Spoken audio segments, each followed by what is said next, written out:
increased volume of one or both of the atrial chambers is commonly encountered in clinical practice and occurs secondary to a range of conditions, including ischemia and valvular heart disease. In a proportion of cases, atrial enlargement produces diagnostic changes on the ECG. It is important to be able to recognize these changes, as enlargement of one or both of the chambers places patients at risk of multiple complications, which may be preventable if appropriate steps are taken. This is a two-dimensional schematic showing the normal right and left atria, the cardiac conducting system outlined in grey, and a single large square taken from the ECG readout of lead 2. We will use this schematic to study the manner in which atrial depolarization produces the normal P wave on the ECG, and to understand how enlargement of the atrial chambers produces diagnostic changes in P wave morphology. The spread of depolarization through the atrial chambers is shown here in blue, and there are some features of this process which we would like you to note at this point. In the frontal plane, atrial depolarization moves through the chambers downwards and towards the left from the SA node. The normal P wave axis, indicated here by the blue arrow, therefore travels more or less straight down lead 2 in the frontal plane. Hence, as you can see here, P waves originating from a sinus discharge are usually strongly positive in the inferior leads and tend to be of maximal amplitude in lead 2. Also, with an axis at plus 60 degrees, the P wave is positive in most of the frontal leads, but of course is negative in AVR.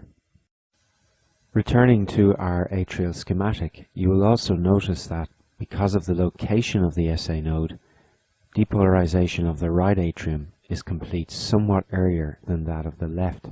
The normal P wave, therefore, can be considered as being composed of two overlapping components. One early component, predominantly due to right atrial depolarization, and a second later component due to left atrial depolarization. Depolarization of both chambers is normally complete within 0.11 seconds, approximately 2.5 small squares. This simple concept of the normal P wave as a composite of two temporally separated depolarization events becomes important when we go on to consider the changes in P wave morphology associated with chamber enlargement. Applying the rules we've used through this course, we would expect enlargement of the atrial chambers to produce predictable changes in the morphology of the P wave. This is indeed the case, and criteria have been established for the ECG diagnosis of atrial enlargement. The right atrium enlarges downwards and towards the right. In right atrial enlargement, therefore, the magnitude of current spreading downwards from the SA node in the frontal plane is greatly increased. Consequently, the amplitude of the right atrial component of the P wave increases dramatically in the inferior leads, illustrated here in lead 2. However, even though the right atrial component is prolonged in duration, it still falls within the limit of normality defined by the end of the left atrial component.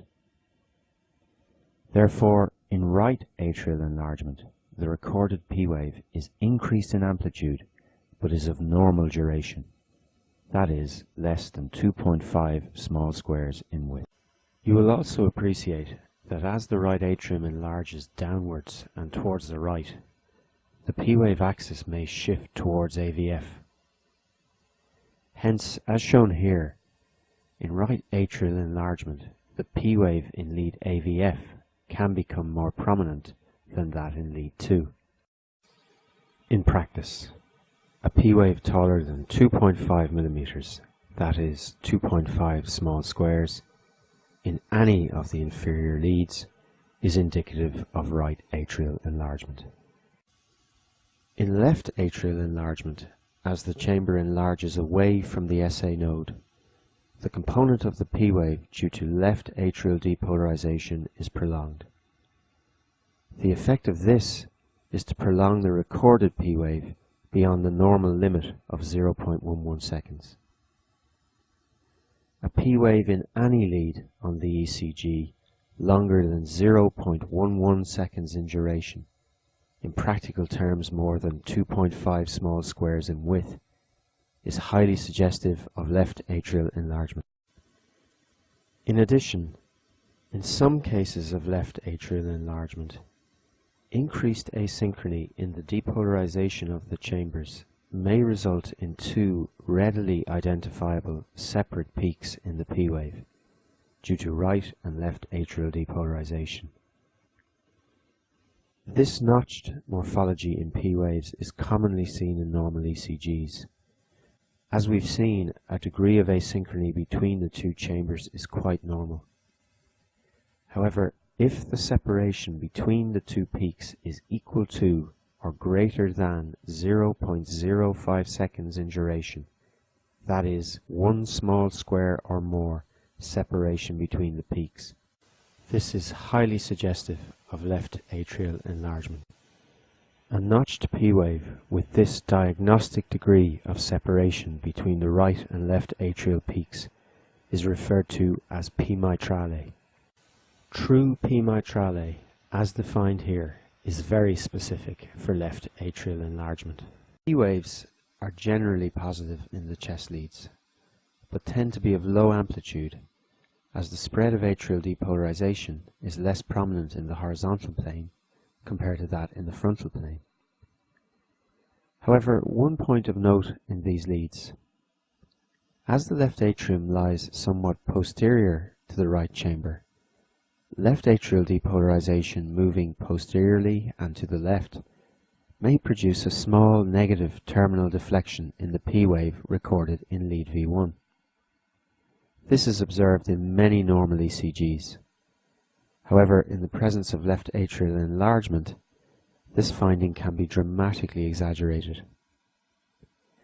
Enlargement of the chamber is usually directed posteriorly and to the left, and this can result in a very prominent negative terminal component to the P wave in lead V1. A negative P wave component in lead V1 greater than one small square in width and depth is suggestive of left atrial enlargement. This slide summarizes the ECG diagnosis of atrial enlargement. As you can see from the figures quoted here, P waves taller than 2.5 millimeters in amplitude in any of the inferior leads is a very specific finding for right atrial enlargement, and P mitrale is very specific for enlargement of the left chamber. However, you will appreciate from the poor figures for sensitivity that many patients with underlying enlargement of the chambers do not demonstrate these abnormalities on their ECG. Note also that the more sensitive ECG criteria for diagnosing left atrial enlargement are considerably less specific than P mitrale. This is an area we will discuss in more detail in the quiz section. We would now ask you to complete the quiz for section 2 before going on to study the ECG in acute coronary syndromes in section 3.